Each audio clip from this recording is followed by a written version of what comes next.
Hello and welcome to Burning Issues, the only program that provides you with a regular glimpse inside the Wichita Fire Department.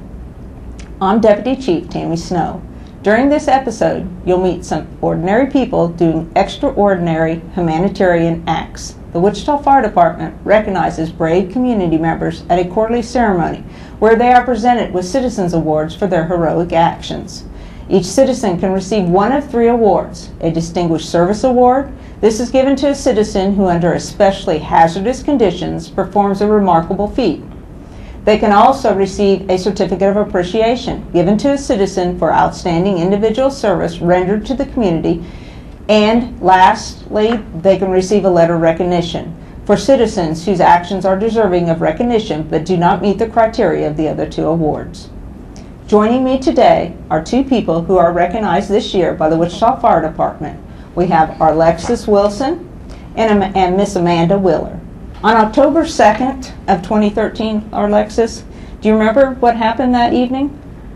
Well, it was about 3 o'clock in the morning, and I was asleep, and I heard screaming, and I couldn't breathe when I woke up, and my sister was yelling, "Jump out the window." So I just jumped out the window. I wasn't really sure what was going on. And then I seen the fire, and all my brothers and sisters, I thought, were all out. And me and my older brother did a head count, and we realized our little sister was still in there, and we can hear her coughing in my bedroom. And I couldn't get the window open, and he got the window open and helped me climb in. And I got on my hands and knees. Wait, I had to stick my head out the window because it was so much smoke I couldn't breathe. To get some air. And then I got on my hands and knees as low on the ground as I can get, and I felt around for it, and I got her, and I got up. What woke you up? Oh, my sister screaming. Okay, so do you guys have a smoke alarm?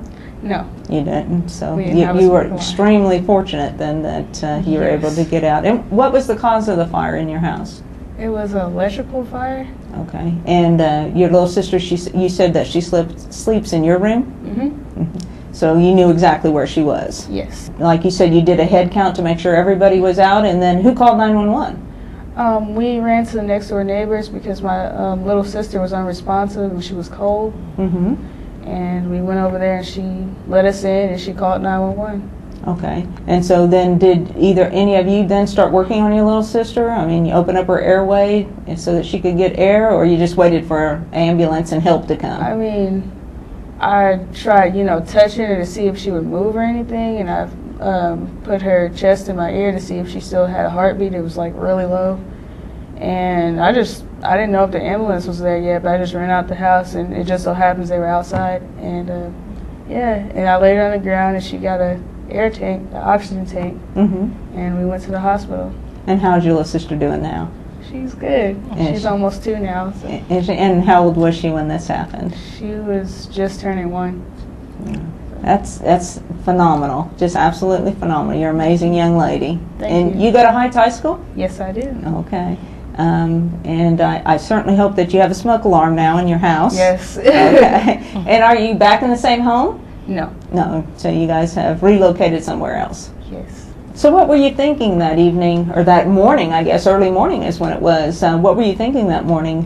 What was going through your head? Well, it was my birthday that day, and I was shocked. I don't know. I mean, I really couldn't feel anything at the time. I just knew I had to go in there and get her. It wasn't, I don't know. So it was just reaction, basically. Yeah, I just reacted. Yeah, you knew she wasn't there, and you needed to go in and get her. And that's amazing. You said that you crawled in low underneath the smoke. Yes. Is that something you remember from a fire? Yeah, from paying a visit at a fire station. I don't know. I remember it from like a movie or something. I'm not sure. Oh, okay. But well, that's still good. That's a great fire safety message. How did you feel when you were recognized? I know Chief Blackwell, the fire chief, came out to one of your TRIO meetings. Is that correct? You belong Yes, to an I did. organization called TRIO. Can you explain a little bit about TRIO? Well, TRIO is, I'm in CUB, part of TRIO. It's Communication Upward Bound. It's a college prep program that starts from 8th through 12th grade. You go on college visits. They give you ACT prep. They basically just prepare you for college, and help you through high school. They provide tutoring too. And you'd be a first-generation family member to attend college? Yes, I will. You are an awesome young lady. Very awesome. Kudos to you. How did you feel when Chief Blackwell was there at your actual committee meeting and presented you with the award? It was unexpected. I was happy and excited. Oh, good. You did a tremendous thing. Life is one of the most precious things that we have, and to extend yourself out there and put your life out for somebody else is a remarkable feat. There's firefighters that go through their whole career that can't say that they've actually went in and saved somebody. We call it a grab. Went in and grabbed somebody and got him out. That's phenomenal. The other thing is, I heard that some of your neighbors pitched in and helped you folks out when you were during the fire, and you had lost the majority of your things in the fire. Is that correct? Yes, I did. And a lot of people pitched in. Neighbors, trio members, friends, family. We got a lot of help and support, and I'm grateful for that. Well, that's awful nice for the community too. Yes. That neighbors helping neighbors. That's awesome. So, it's also a privilege for the Wichita Fire Department to introduce Amanda Wheeler. Amanda Wheeler also received a Distinguished Service Award from the Wichita Fire Department, and she is an employee of Centos. Yes. And you were at work at the time. I was. And she noticed an erratic driver. Yes. Can you tell us your story? Well, actually, it was just a normal day. And I noticed a vehicle. It was a truck, and he was driving very erratic. He was going up and down the curb, only probably going about 5 miles per hour.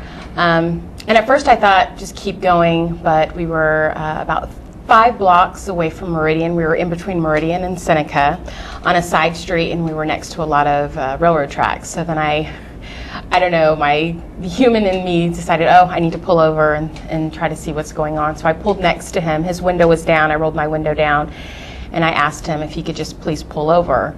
And I could tell that he was unresponsive to the conversation that I was trying to have with him. So I sped up about 2 blocks. I have no idea what I was thinking at the time, because he could have accelerated, I could have been hit, but I guess that thought wasn't even in my head at the time. I was just more concerned about him going to Meridian and that intersection being so busy. I just thought of all the things that could have possibly went really bad.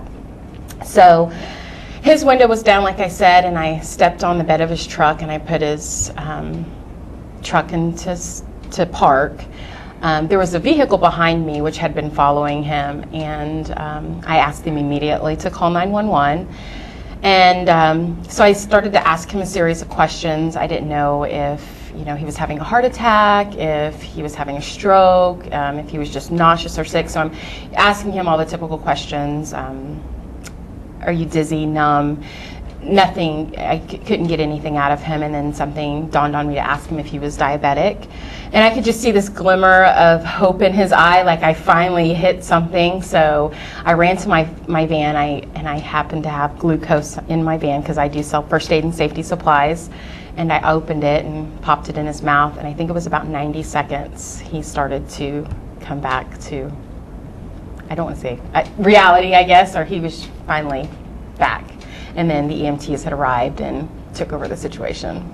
That's amazing. That's absolutely amazing that you'd risk your own life. I mean, I know, stepping back and looking at it now, I'm thinking, all of the things that could have gone wrong, but I guess, I was just thinking at the time, I'm sure he's a grandfather or a husband, and all he kept telling me was he wanted to get home, and then to come to find out he was not even close to being home. He, was nowhere close to being home. So I was glad I was able to step in and So have you had any contact with him since then? I haven't, no. I know he didn't want to go to the hospital. He just really wanted to get home, but I know the EMTs that arrived stayed with him for about 2 hours. They did call me after the fact and just gave me an update as far as what had happened. So And you just happen to have, you carry all the time a first aid Well, type of bag? Well, no, because I sell first aid and safety supplies. I was in my work vehicle, and so that's just one of the things that I sell to some of my customers is glucose, and so I just had a full stock in my van. So. And do you have first aid training or any? I do get first aid and CPR AED training every year from my job, and so you never think that you'll ever use it, and in that type of situation you learn about all the different types of situations that could occur and what kind of questions to ask. Even though that happened to be the last one I asked, but I did ask it and just happened to have the right emergency supplies on my van. Did you ever feel threatened, scared? Not at the time. Well, I did when I was going into the vehicle because I was worried then at the point, he could accelerate or he could get ran over or hit. But I then thought really quickly Meridian is, just 3 blocks away, and it could be more casualties than just myself or him. It could be a lot worse. So I guess I just went ahead and went with the flow. So that's all. Have you ever done anything like this before? Not like this, but actually was doing jury duty in April of last year, and I was going to lunch, and there was a gentleman laying on the side of the street right outside the Sedgwick County building, and I was in my vehicle actually leaving for lunch. Was able to break for lunch, and no one was helping the gentleman, so I pulled my vehicle over, and he was having a seizure, and I waited till he had a seizure. Then I tried to arouse him, tapped him on his shoulder. Immediately, that first aid CPR comes to mind, and I seen him literally take his last breath, and so I immediately started giving him compressions, and I asked an officer to go get me an AED, and I think I gave him about 90 compressions. And then there was a lady that did finally stop, and I asked her just to tell me when she thought she had a heartbeat or a beat in the wrist, because I didn't want to stop giving the compressions at any point.